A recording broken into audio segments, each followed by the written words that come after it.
So, my grandfather, John Joseph Winnop, who was born in Mermaid Court, which is the other side of the Thames. It's in a place called Bermondsey, just across from Borough Market, on the A3.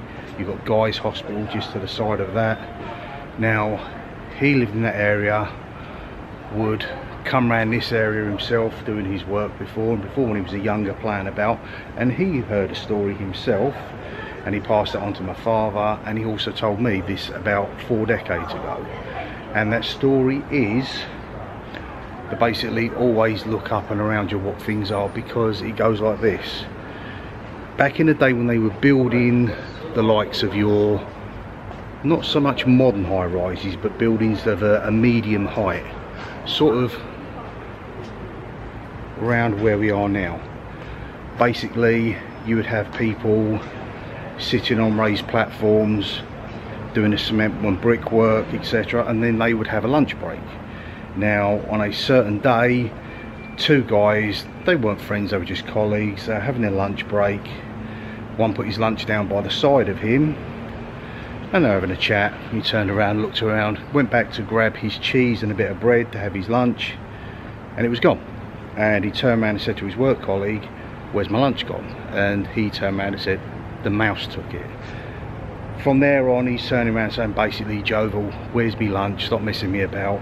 Got into a heated argument. Now, the speculation where the story can vary from there, which Rachel picked up on earlier, and which I believe that my grandfather's version is the true version, is they ended up in a scuffle. One guy pushed the other, the guy he believed to have eaten the sandwich, off the ledge. He fell to his death, and as he fell to his death, he looked round and then he looked to the side, and there was 2 mice running away with a piece of his cheese. So from that moment on, he was arrested and he was hung for his crime. So that's what happened back in that day. Other people have turned around and said they had a scuffle and they both fell to their death, but Rachel quite cleverly turned around and said, if that was to happen, how did the story ever materialise if no one survived it?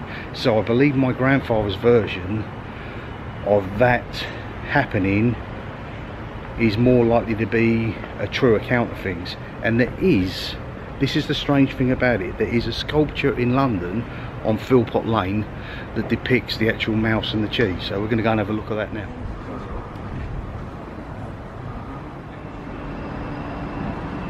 That is your mobile phone with your world famous Sky Garden up there, which is a restaurant and an overlook.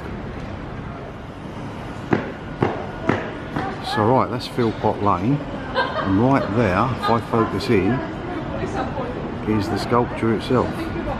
Tiniest of things, as a van comes past, and standing in the middle of the road, unfortunately. There you go. 2 mice with a piece of cheese. People probably just generally walk past it every day without taking a blind bit of notice of it. And the incident would have happened some way up there.